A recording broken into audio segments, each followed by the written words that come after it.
Buenos días a todos, a todas. Antes de empezar la presentación, quiero agradecerle a la Fundación Mutua Madrileña el que me haya invitado a participar en esta jornada y, por supuesto, también a todos los miembros de la dirección del comité organizador de las EAS por haber también contado conmigo para este acto. Bien, voy a intentar ajustarme al tiempo que tenemos para que Jesús no se enfade. El título de la presentación es el proceso de desarrollo del síndrome de quemarse por el trabajo, burnout, y su evaluación mediante el cuestionario CESQT. Y la presentación está estructurada en 3 puntos. El primero de ellos para contar brevemente qué es el síndrome de quemarse por el trabajo, cómo se desarrolla. El segundo punto y un tercer punto, cómo evaluarlo o detectar los niveles que puedan presentar las personas en este problema. En relación al primer punto, que es el síndrome de quemarse por el trabajo, yo creo que prácticamente todos los presentes ya lo identifican como esa respuesta psicológica a estresores laborales crónicos de carácter interpersonal y emocional. Los síntomas más conocidos del síndrome son, por una parte, un deterioro cognitivo del individuo, que se evalúa en forma de desencanto profesional, fracaso, sensación de una pérdida de ilusión por el trabajo, baja realización personal del trabajo, baja eficacia profesional o sensación de impotencia para desarrollar de manera adecuada las tareas del trabajo. Un segundo síntoma sería el deterioro afectivo en forma de agotamiento, desgaste emocional y físico, cansancio, fatiga. Y un tercer síntoma, también conocido por todos, quizá el más llamativo, es el deterioro actitudinal, que se manifiesta en forma de indolencia, despersonalización, cinismo o un deterioro en la relación con los usuarios de la organización. Por ejemplo, en el caso de sanidad, pacientes, familiares, en el caso de educación, estudiantes, etc.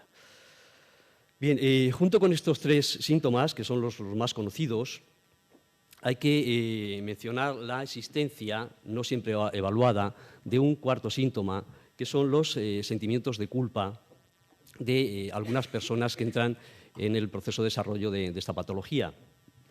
La culpa es un síntoma que está perfectamente identificada en la literatura cuando se alude al síndrome de quemarse por el trabajo, pero que ha desaparecido en cuanto a su evaluación debido al uso y abuso del Muscle Partner Inventory como forma de evaluar el síndrome de quemarse por el trabajo. De hecho, en los primeros estudios, desde una aproximación clínica al síndrome de quemarse por el trabajo, vemos que autores como Freudenberger, que fue el que identificó a nivel científico la patología, ya nos dice que los pacientes que iban a terapia tenían sentimientos de culpa y eran una fuente de presión para una mayor implicación, y eso derivaba en agotamiento. Por otra parte, Farber y Miller, en el 81, en relación a los maestros, decían que los síntomas del maestro con síndrome de quemarse por el trabajo son enfado, ansiedad, una serie de síntomas, y entre ellos también identificaban la culpa. La propia Maslach, en el año 81, antes de lanzar el cuestionario, nos decía que los cuidadores sienten malestar o culpa debido a los pensamientos o al maltrato dado a otros. Posteriormente, en el 82, de nuevo habla del síndrome o la reacción del mea culpa, un sesgo atribucional para explicar el síndrome de quemarse por el trabajo, compartido por muchos de los profesionales de ayuda que han ido estudiando. Y también Price y Murphy, en el 1984, nos dicen que la culpa está entre los síntomas más destructivos que producen con tanta frecuencia el síndrome de quemarse por el trabajo. Pero, insisto, el síntoma este desaparece de la literatura y de la evaluación por el uso del Muscle Partner Inventory. ¿Cómo se desarrolla el síndrome de quemarse por el trabajo? Bien, el proceso empieza como una respuesta a los procesos psicosociales, en concreto riesgos psicosociales, como falta de reciprocidad, conflictos interpersonales, estrés de rol, agresiones por parte de usuarios, sobrecarga, etc. Ante eso, el profesional desarrolla esos síntomas que se manifiestan como deterioro cognitivo, deterioro emocional, y posteriormente aparece un tercer síntoma, que son esas actitudes negativas, como forma de estrategia de afrontamiento para manejar ese deterioro cognitivo y emocional que se vive como algo negativo para el individuo. Estos 3 síntomas es lo que se recoge en la literatura como que constituyen el síndrome de quemarse por el trabajo, y de hecho nosotros en la Unidad de Investigación Psicosocial de la Conducta Organizacional hicimos una serie de entrevistas a diferentes profesionales y nos contaban efectivamente que ellos lo vivían así, ¿no? Ahí tenemos el ejemplo de este proceso, ¿no? En el fondo, el enfermo y el familiar es nuestro enemigo, decía un profesional de enfermería. Me digo, voy a hacer una coraza contra él porque va a venir a por mí, yo no te voy a atacar, pero me voy a prevenir para que cuando tú me ataques no me cojas de improviso. Yo vengo aquí, cumplo mis horas y me voy. No hay que hacer daño porque lo que producimos es dolor, pero lo demás, entras por la puerta y dices, bueno, empieza la guerra, a ver hoy quién salta, a ver hoy con quién me voy a tener que pelear, etc. Entonces sería, pues después de la entrevista que le hicimos, lo identificamos como un tipo de síndrome de cansancio por el trabajo. Eso es lo que nosotros identificamos como perfil 1, que se caracteriza sobre todo, como ven, porque el individuo se protege de esas agresiones desarrollando esa coraza o esas actitudes negativas de despersonalización, indolencia, etc. No obstante, a lo largo de las entrevistas que fuimos desarrollando como paso previo al desarrollo del CSQT, también identificamos otros perfiles que se ajustan a ese síntoma de culpa que aparecía en la literatura. Lo que observamos es que las personas que desarrollaban culpa y que denominamos perfil 2, nos decían que cuando se sentían culpables por ese trato que daban los usuarios, la forma de manejar esos sentimientos de culpa, de manejar esos remordimientos, era implicarse más, intentar hacer mejor las cosas, para no tener esa sensación de que no estaban haciendo bien las cosas, de que se estaban comportando como malos profesionales. Consecuentemente, dado que las condiciones laborales no cambiaban, esa mayor implicación lo que llevaba era un círculo vicioso, de manera que se incrementaba el deterioro cognitivo, emocional, de nuevo actitudes negativas, de nuevo sentimiento de culpa, y eso progresaba como ciclos. El caso es que al final, con el paso de los años, 5, 10, 7, depende de variables individuales, esos individuos que se ajustaban al perfil 2, con sentimiento de culpa, acababan desarrollando otro tipo de patologías en la línea de depresión, crisis de ansiedad intensas, problemas de sueño, y al final eran los que acababan yendo al médico o al especialista en psiquiatría o en psicología porque decían que no podían más, no podían con su trabajo y necesitaban una baja porque no estaban en condiciones de ir a trabajar.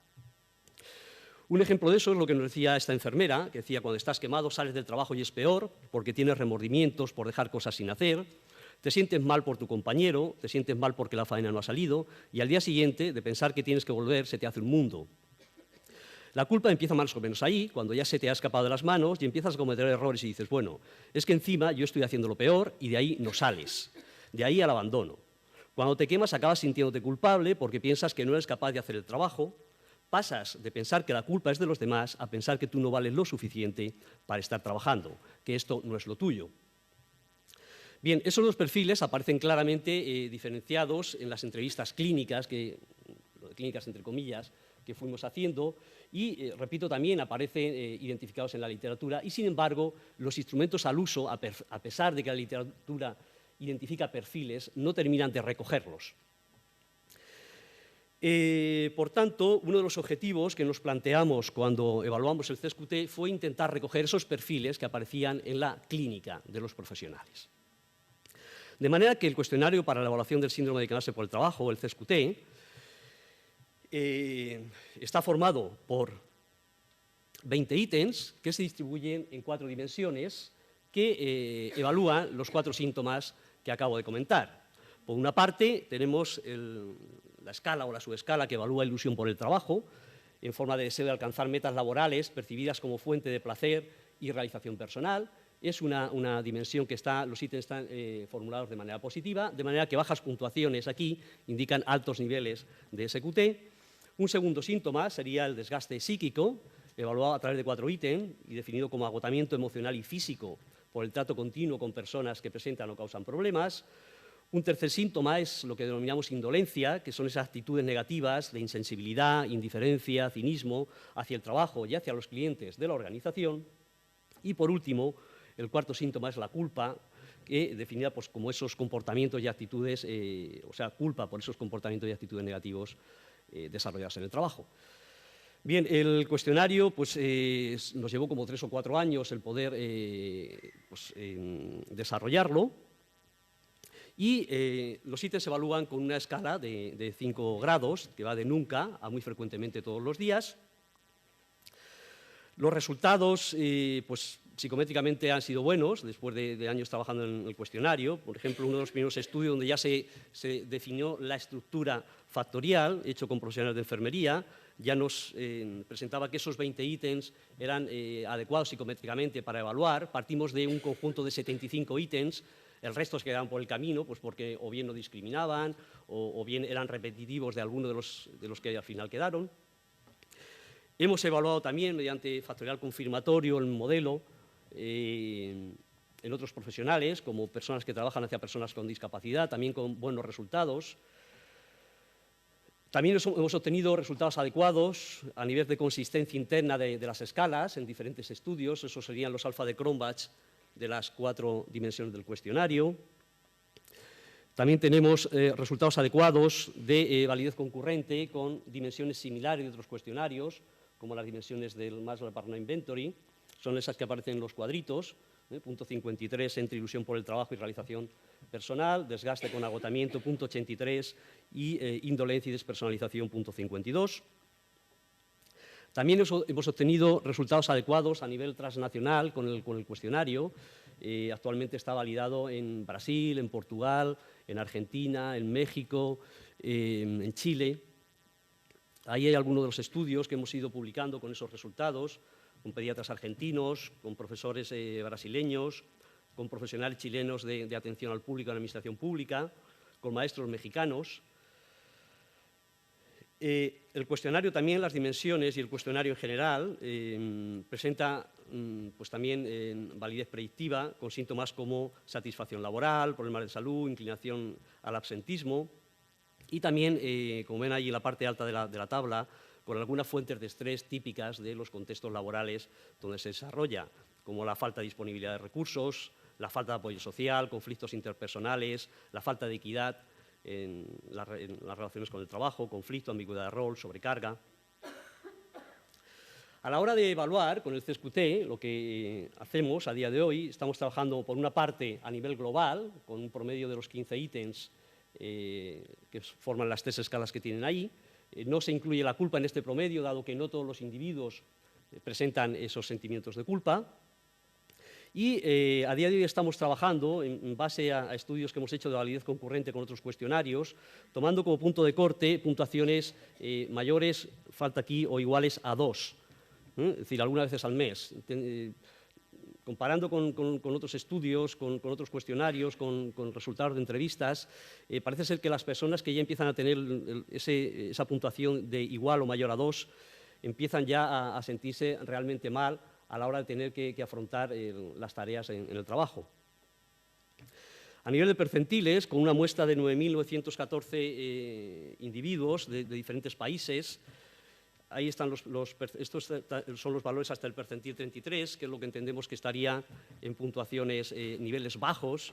Luego estarían los niveles medios, que estarían pues, ya hasta entre el percentil 33 y el 66. Y por último ya, a partir del percentil sobre todo 90, que viene a coincidir aproximadamente con ese valor de 2, es donde ya las personas empiezan a tener problemas más serios a la hora de desarrollar el trabajo. Por tanto, para concluir, pues, a modo de conclusión decir eso, pues que tenemos 2 perfiles a la hora de evaluar con el CESQT. Por una parte, se puede identificar ese perfil 1, sin culpa, que son esas personas que pueden mantener su actividad laboral, pero que a pesar de que ellos o ellas no se encuentran realmente mal, sí que dan una mala calidad de servicio, puesto que es el usuario o incluso la organización quien paga esas actitudes negativas. Y luego estaría ese perfil 2, que es con culpa, que son las personas que acaban yendo pues, a buscar ayuda debido a que no se encuentran bien y no pueden seguir trabajando. Estaríamos hablando aproximadamente de este perfil 2, los datos están entre el 2 y el 5% de las muestras que participan en los estudios, depende de las profesiones, pero los resultados apuntan que entre el 2 y el 5% de personas realmente llegan a una situación de no poder trabajar como consecuencia del síndrome de cansancio por el trabajo. Bien, no abuso más del tiempo, yo con esto termino. Ahí tienen un par de referencias por si quieren profundizar en el estudio del tema. Y pues nada más, gracias por la atención y la paciencia.